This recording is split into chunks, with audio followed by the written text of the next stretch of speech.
Audacity. It is defined as having the courage to make bold choices, or excessive confidence.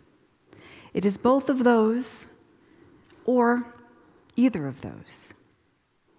I define female audacity as having the excessive confidence a woman needs to make bold choices between two seemingly conflicting but significant elements of her life.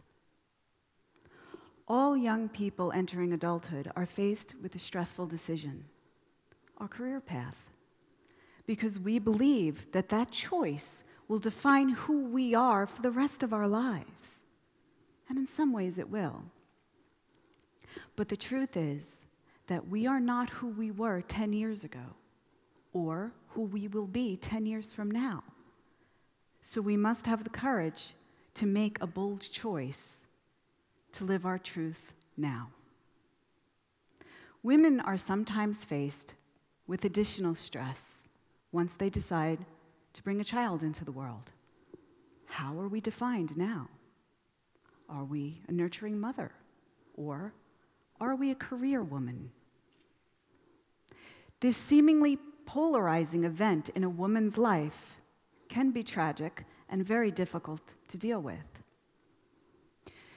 The dichotomy exists between working career woman and mother. It exists so powerfully that our culture has labeled it mommy wars. A war between women simply because they have made different choices. Will they have the audacity to forego their family to chase after their ambitions, or will they have the audacity to be a nurturing mother and dedicate themselves to their children? Either way, it seems to have a negative connotation. But the fact remains that the war exists. In the mid-90s, I was at the beginning of a great career. I was working for the computer and technology industry, which at the time was still very heavily male-dominated, and I was doing great. I was enjoying the financial success and posh that went with it. I knew who I was. I was defined by my career, and I was certain that I had made the right choice. And then, in 2001, my world changed with the birth of my first child. And in 4 years, I had 3 children. My identity came into question by my peers, my social circles, and by myself. Who was I now? Would I have the audacity to continue to chase after my own ambitions and neglect my family, or would I have the audacity to leave my career and be a nurturing mother? I had to choose one or the other, or so it seemed. And I did. I stayed home with my family, and I was sure about my decision. It was concrete, and I knew that I was right, so I became a soldier in that war. And I took on a hobby. I started a podcast. I talked about the benefits of stay-at-home mothering, and I supported stay-at-home mothering. And I found people to interview that would legitimize my choice for me and talk more about the benefits of stay-at-home mothering. The podcast did very well, and I ignored the irony for 3 years while I worked on the podcast. And then several years later, things changed again. The dynamic of my family changed. I changed. My children changed. They grew. So my role in their lives as a mother was different. I was compelled to go back to work full-time. But I was more than just a soldier in the war. I was a 5-star general. I was telling the whole world about how right I was. And now, I was choosing the other side again. The other side of this dichotomy that I realized finally doesn't exist.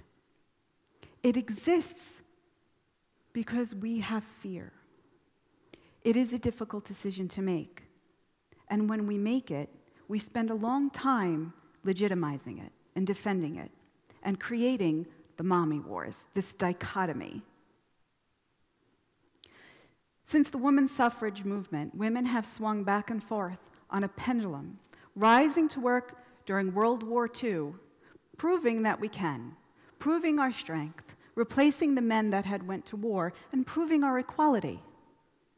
And then coming back home in the 50s and 60s to raise what we believe to be the picturesque American family, encouraging strong daughters who would roar into the 70s and 80s, heroines of feminism.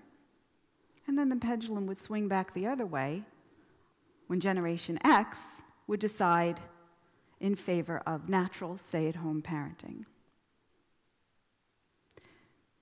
The truth is, however, that we are not locked into the far corners of a dichotomy that as a society we've made up. Women are not either or. The woman that goes to work is no less of a mother, and the mother that stays home with her children is no less of a woman. And we must make decisions based on the phases of our life as we move through life, because they are phases. And we must have the courage to make those choices over and over again throughout our lives. We are not ever, as women or as human beings, either or. We are, in fact, and both. And we must have the audacity and dare to live the truth of who we are right now. Thank you.